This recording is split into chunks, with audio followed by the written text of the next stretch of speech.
ছাত্র বন্ধুরা, দীপঙ্কর ডিএসআর চ্যানেলটিতে আবারও তোমাদের স্বাগত জানাই। আজকে এই ভিডিওতে তোমাদের 269 পাতার যে প্রশ্নগুলো রয়েছে, যে এমসিকিউ গুলো রয়েছে এবং এসিকিউ গুলো রয়েছে, সেগুলোর সম্পূর্ণ সমাধান তোমাদের দেখাবো। তো চলো দেখে নাও কি কি রয়েছে এর সমাধানগুলো। চ্যানেলটিতে যদি তোমরা নতুন হয়ে থাকো অবশ্যই সাবস্ক্রাইব করে দিও। আর ডেসক্রিপশন বক্সে এর আগের ভিডিওগুলোর লিংক দেওয়া থাকবে, তোমাদের প্রয়োজন হলে সেগুলো কিন্তু তোমরা দেখে নিতে পারবে। চলো তাহলে শুরু করি। প্রথম প্রশ্ন কি রয়েছে দেখো। যে পাললিক শিলাটি অপ্রবেশ্য তা হলো কাদা পাথর। 2 নম্বর, যে গর্তের মাধ্যমে কাস্ট গুহা ভূপৃষ্ঠে উন্মুক্ত হয় তাকে বলা হয় সোয়ালো হোল। 3 নম্বর, পোর্টল্যান্ড দ্বীপ ও চেসিল সৈকত হলো একটি বিখ্যাত টম্বলোর উদাহরণ। 4 নম্বর, ঝাড়খণ্ডের পাটমাহুলিয়া হলো একটি টরের উদাহরণ। সর্বাধিক নদী ঘনত্ব দেখা যায় বৃক্ষরূপী জলনির্গম প্রণালীতে।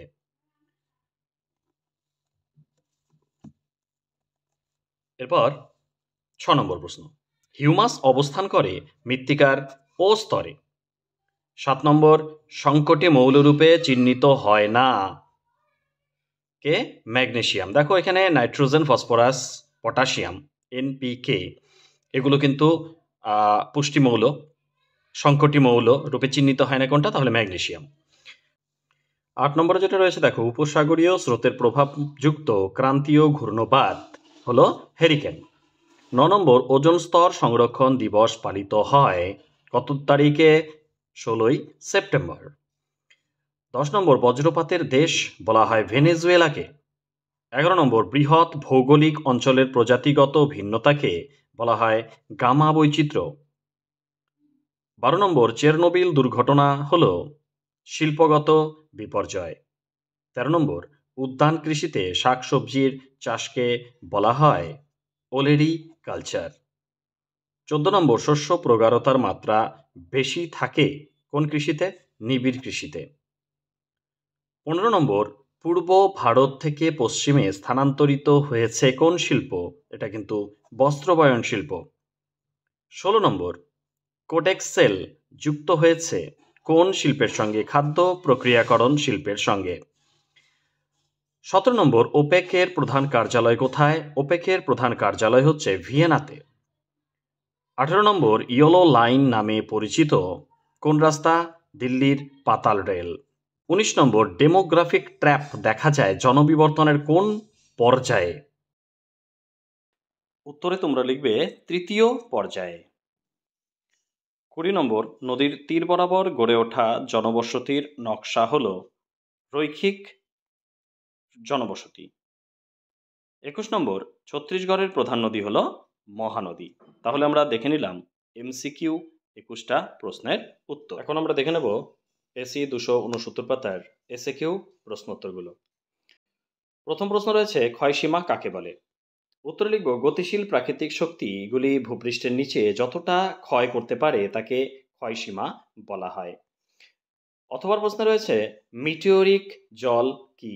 উত্তরে লিখবে বৃষ্টিপাত ও তুষারগলা জলে সৃষ্ট ভৌমজলকে মিটিওরিক জল বলা হয়।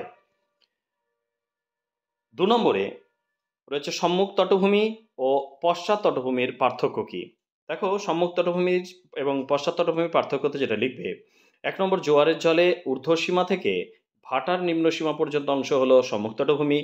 অপরদিকে ভৃগুতটের পাদদেশ থেকে জোয়ারের জলের ঊর্ধ্বসীমা পর্যন্ত অংশ হচ্ছে পশ্চাৎ তটভূমি।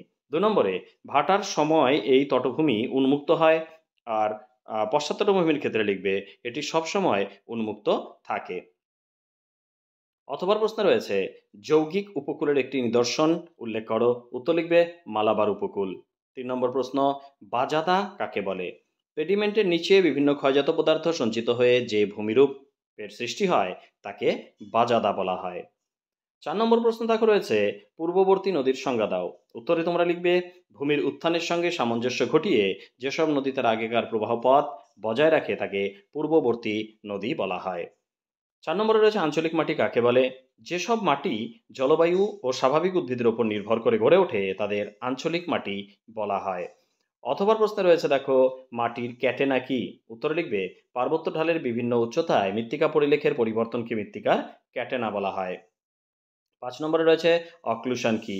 অক্লুশনের উত্তর লিখবে, নাতিশীতোষ্ণ ঘূর্ণবাতের উষ্ণ ও শীতল সীমান্তে ক্রমাগত সংঘর্ষের ফলে ভারী শীতল বায়ুটি হালকা উষ্ণ বায়ুকে উপরে উঠতে বাধ্য করে। এই ধরনের উষ্ণ বায়ুর শীতল বায়ুর দ্বারা উপরে উঠে যাওয়াকেই বলা হয় অক্লুশন। অথবা প্রশ্নে রয়েছে 4 o'clock রেইন কাকে বলে? উত্তরে লিখবে, নিরক্ষীয় জলবায়ু অঞ্চলে প্রতিদিন বিকেলে 4টের সময় যে পরিচালন বৃষ্টিপাত হয় তাকে 4 o'clock রেইন বলা হয়। 6 নম্বর প্রশ্নে রয়েছে মেগাথার্ম কি? উত্তরে লিখবে, যেসব উদ্ভিদের সারা বছর বেশি উষ্ণতার প্রয়োজন 25 থেকে 27 ডিগ্রি সেলসিয়াস তাদের মেগাথার্ম বলা হয়।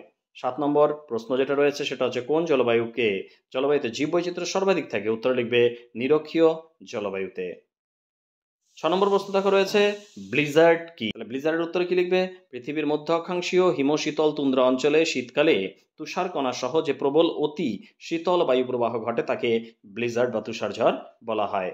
10 নম্বর প্রশ্ন রয়েছে, পৃথিবীর চিনির পাত্র কাকে বলা হয়? পৃথিবীর চিনির পাত্র বলা হয় কিউবাকে।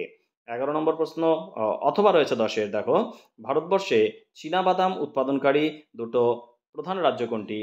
উত্তরে লিখবে, গুজরাট ও তামিলনাড়ু। 11 নম্বর প্রশ্ন দেখো রয়েছে আইসোটিম কি? উত্তরে লিখবে, আইসোটিম হলো সমপরিবহন ব্যয়রেখা। সমান পরিবহন ব্যয়যুক্ত স্থানগুলিকে যুক্ত করলে যে রেখা পাওয়া যায় তাকে বলা হয় আইসোটিম। অথবা প্রশ্নে রয়েছে, ভারতের বৃহত্তম কাগজ কল কোথায় অবস্থিত? উত্তরে লিখবে, মহারাষ্ট্রের বল্লারপুর। 12 নম্বর প্রশ্ন, ই কমার্স কি? ই কমার্স হলো একটি বাণিজ্য ক্ষেত্র যেখানে ইলেকট্রনিক পদ্ধতির মাধ্যমে পণ্য কেনাবেচা হয়। 13 নম্বর প্রশ্ন, মেগালোপলিস শব্দটি কে ব্যবহার করেন প্রথম? উত্তরে লিখবে, গটম্যান। অথবা প্রশ্ন রয়েছে সিবিডি কি? এর আগেও প্রশ্নটা তোমরা পেয়েছো। সিবিডি হলো সেন্ট্রাল বিজনেস ডিস্ট্রিক্ট। শহরের মধ্যবর্তী অঞ্চলে বেশিরভাগ ব্যবসায়িক কেন্দ্রগুলি গড়ে ওঠে তাকে সিবিডি বলা হয়। এবং লাস্ট প্রশ্ন 14 নম্বর প্রশ্ন রয়েছে, ডিভিসির পুরো নাম কি? ডিভিসির পুরো নাম কিন্তু দামোদর ভ্যালি কর্পোরেশন। তাহলে আমরা দেখে নিলাম 14টা যে এসিকিউ, সেই এসিকিউ 269 পাতার এসিকিউ এর উত্তরগুলো। ঠিক আছে, পরবর্তী ভিডিওতে আবারও পরের পেজ নিয়ে তোমাদের সঙ্গে আবার দেখা হবে। ভালো থেকো সবাই। ধন্যবাদ।